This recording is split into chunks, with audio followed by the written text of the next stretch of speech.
નમસ્કાર મિત્રો, હલચલ ભારત ન્યૂઝ 24 સાથે ફરી એકવાર હું મારિયા ખાન. જોઈએ આજના મહત્વના સમાચાર.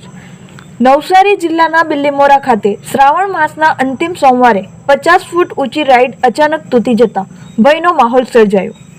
નવસારી જિલ્લાના બિલ્લીમોરા સોમનાથ મહાદેવના મેળામાં 50 ફૂટ ઊંચી રાઈડ તૂટી પડતા રાઈડમાં સવાર 10માંથી 4 વ્યક્તિને પહોંચી ઈજા. રાઈડ ઓપરેટરની હાલત ગંભીર હોવાના કારણે સુરતની ખાનગી હોસ્પિટલમાં ખસેડવામાં આવ્યા. 50 ફૂટ ઊંચી ટાવર પર ઉપર નીચે થતી એડવેન્ચર રાઈડ તરીકે ઓળખાતી ઉપર ગયા બાદ નીચે ઉતરતી વખતે રાઈડનો કેબલ તૂટી જતા રાઈડ એકદમથી નીચે પટકાતા 2 મહિલા 2 બાળકો સહિત રાઈડ ઓપરેટર ઘાયલ થતા અફરાતફરી મચી જવા પામી હતી. તમામ ઘાયલ વ્યક્તિને સારવાર અર્થે ખસેડવામાં આવ્યા હતા.